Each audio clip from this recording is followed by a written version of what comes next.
two sections. You have a south wing and a north wing section of complex tunnels that are like a labyrinth. You can very easy get confused, distorted, and lost in this system like a maze. However, we're not finding any remnants really of the past because of the conversion to a newer building. New ceilings have been installed. It looks like a lot of things have been torched out of here, cut and removed. So we're just going to keep exploring a little bit more and see if we come up with anything. Here we have what could have been a service card at one time. It is too heavy to lift up and really see from what era, but it does have like iron wheels on it. I'd put it probably pre-1920 era. What do you think? With that type of wheels.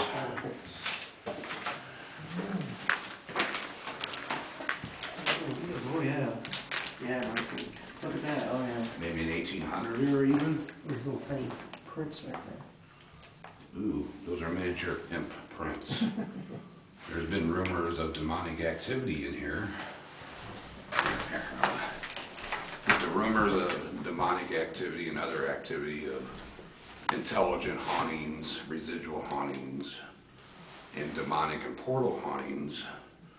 This is also a facility which used to be known as St. Vincent's Insane Asylum, which was built in 1895. It operated until the 1970s. It later became St. Vincent's Hospital. At that time and before, this was the state-of-the-art psychiatric facility. The little boy in the 1949 Exorcism in St. Louis, Missouri, it was said that he had also stayed here on the 5th floor. However, some of the more dark sides of psychiatric treatment back in those days consisted of electroshock therapy and hydrotherapy, where they would just cast people into freezing tubs of water with ice to try to shock them into a condition to make their brain right. And here is probably the best remnants of a past. It looks like maybe even a pre-1900 type cart with old iron wheels. That's my cell phone beeping. It's in my pocket, but the camera don't pick it up. There's like little miniature prints on it. Take a picture. But I would say those are like raccoon prints or something.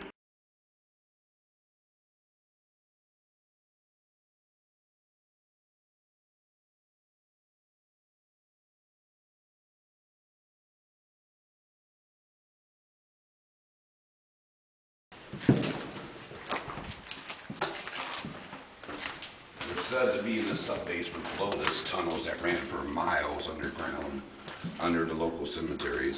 This building is surrounded what we call cemetery row of a good 5, 6 or more cemeteries on all sides, very large and historic ones.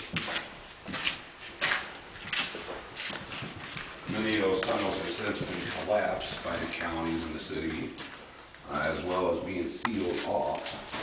It said when the premises went vacant for about a decade in the 1970s that much of the criminal element in this area would actually reside in these tunnels, and the police would find them hiding in the other tunnels even miles back underground.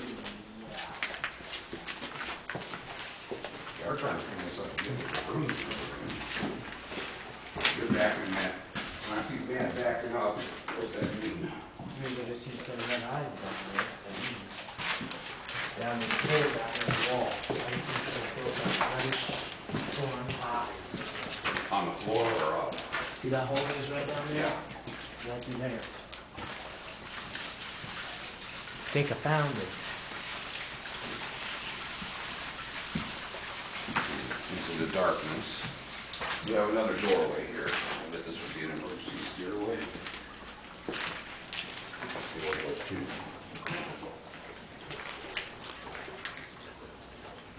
Stairway. So this is a mirror of the other side.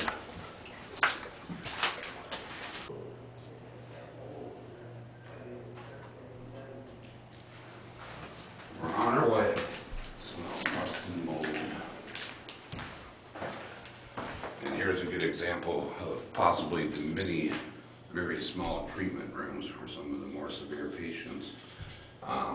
Theory or history has it that in the beginning that electroshock therapy came from large battery cells, and supposedly at one time these little areas had the shackles and maybe like a little metal cot where the patients would be kept and treated.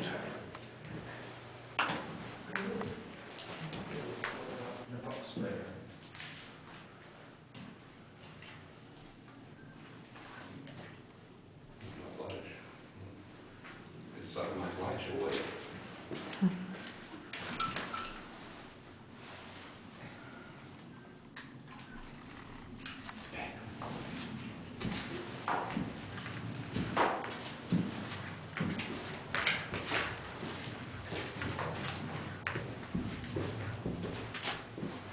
Yeah, for mapping purposes, I'm gonna try to lay out Steve was here.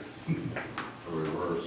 Interesting where all this mud is here. Holy cow. Where did all this mud come from? Did it wash into the wall somewhere? Probably underneath the foundation. Well, there's a, that's true, all this might not be. See, look. Okay. See the outside brick? You can smell the mold in here too.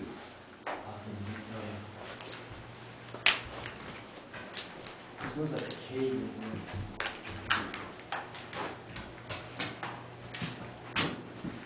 I wonder how many concrete flooring is this for? There's a lot of hollow gaps under it. There's 40 maybe.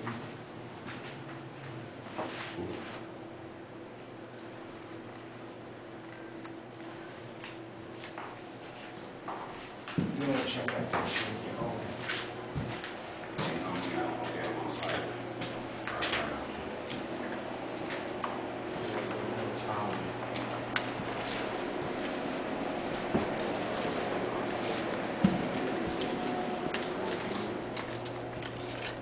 This one, okay, I guess it sort of has the step up, but on the smaller side.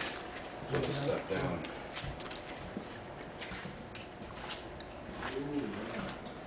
Just like the reverse of a little main. Blah, blah, blah. And right here we have an elevator shaft within this historic site.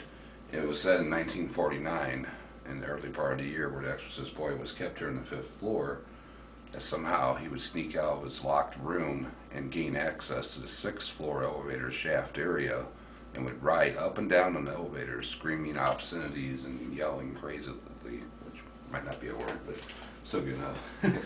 Crazily. Yeah. Someone's gonna get a shot in their net. Just So we push her in, right back, and the Great. elevator comes down, that's cool, and it's but I'm sure that this isn't the same elevator system, it's still the same shaft.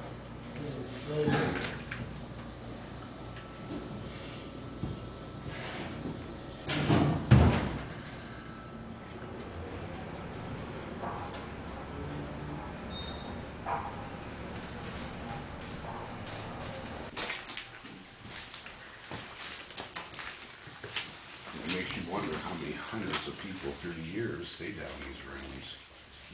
You know, how many died, how many passed away, how many were given too much of electric. Oh, good. Yeah.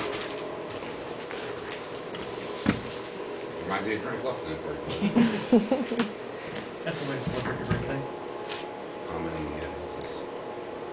Peppermint how many were schnapps. cast, you know, from being shocked into the ice cold waters of a tub, you know, and just died from heart attacks and just pure shock and abuse.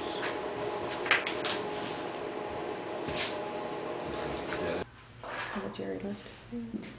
That's not that old, I'll say that's 50s or 60s. This is pretty fresh concrete, isn't it? You see what you like that house to be?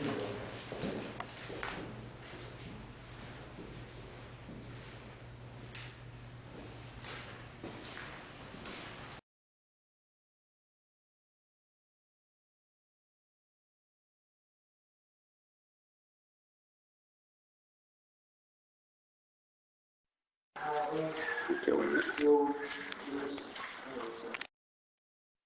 Okay, wait a minute.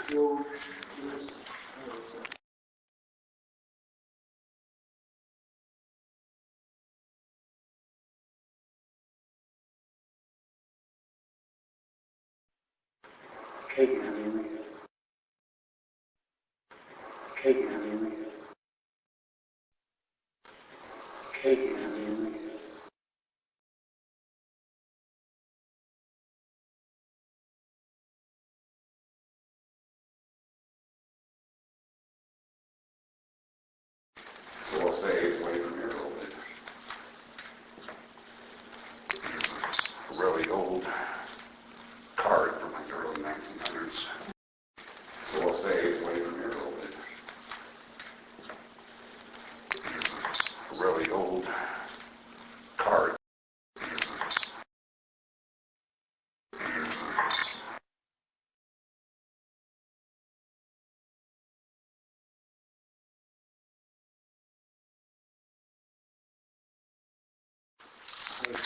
Yeah, that's my son and grand. Yes.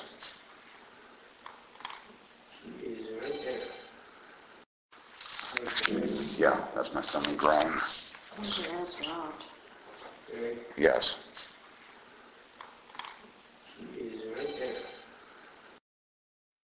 Where's your restaurant?